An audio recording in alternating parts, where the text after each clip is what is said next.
Assalamualaikum warahmatullahi wabarakatuh. Selamat datang kembali bersama saya Fik Project Continue. Di kesempatan kali ini sedikit saya akan berbagi mengenai dari gagal bayar kredivo dan pengalaman real saya ya. Jadi di sini sebelumnya saya melakukan gagal bayar sebagai review. Nah, saya akan buat video ini kurang lebih durasi 3-4 menit saja ya. Tidak perlu panjang-panjang, langsung pada poin pembahasan saja mengenai gagal bayar kredivo. Nah, pertama saya akan membahas apakah ada debt collector ataupun tidak dari aplikasi kredivo ini. Mengenai dari aplikasi kredivo ini ada debt collector ya. Jadi untuk kalian boleh cek saja di beberapa video sebelumnya.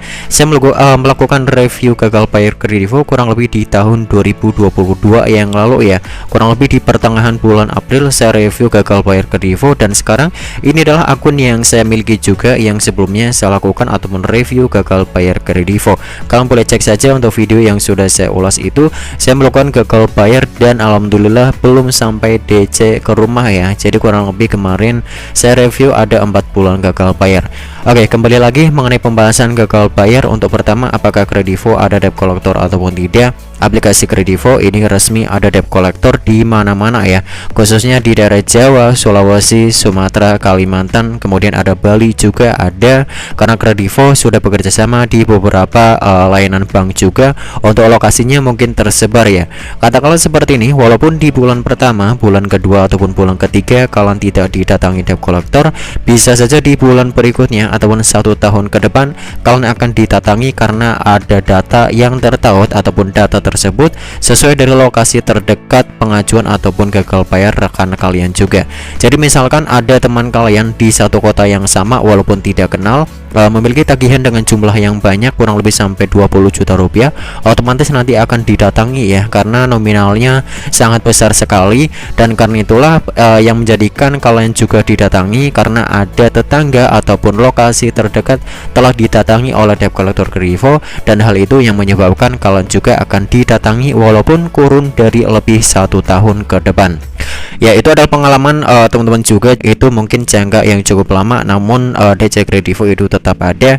Dan untuk yang kedua, di sini saya akan bahas juga pengalaman saya sendiri, apakah kredivo setelah dilunasin walaupun gagal bayar bisa pengajuan ulang bank. Jadi di sini real review bisa kita gunakan juga sebagai layanan pinjam meminjam seperti sebelumnya, namun dengan beberapa ketentuan ataupun syarat kalian harus menunggu kurang lebihnya beberapa bulan ke depan setelah kalian melunasi ya. Jadi tidak bisa kita ajukan langsung setelah kita melakukan gagal bayar ataupun keterlambatan melakukan pembayaran sampai beberapa bulan ke depan.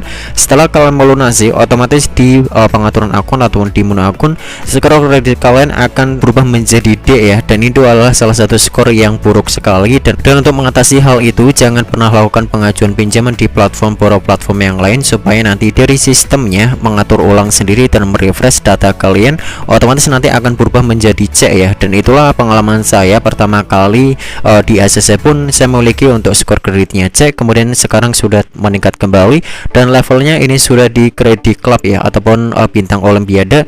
Ini sudah lumayan baik, dan di sini saya tidak akan pernah kembali melakukan review kredivo. Dikarenakan untuk aplikasi ini memang sayang ya, karena di sini saya hanya melakukan pendaftaran menggunakan KTP pun limit saya sudah mencapai kurang lebih ada 10 juta. Ini hanya dengan KTP ya. Bayangkan kalian akan meminjam 10 juta namun ke bank ataupun dengan beberapa fasilitas seperti dari layanan fintech yang lain seperti Kredit Plus, tentu kalian akan diminta seperti jaminan ya, halnya dari BPKB juga. Kemudian jika kalian melakukan pengajuan pinjaman di Pegadaian pun kalian akan dimintai layanan ataupun jaminan seperti ponsel, kemudian ada dari sertifikat rumah, ada juga dari BPKB motor dan yang lainnya, ataupun emas, barang emas dan perak ataupun berlian yang kalian miliki. Nah, itulah salah satu kenapa saya tidak akan pernah mereview kembali gagal bayar di aplikasi kredivo. Dan buat kalian, untuk kesimpulannya seperti itu saja. Untuk kalian mungkin masih ada beberapa pertanyaan, silahkan bisa sertakan saja di bawah kolom komentar. Semoga informasinya bermanfaat. Sampai jumpa kembali di video saya selanjutnya. Bye bye.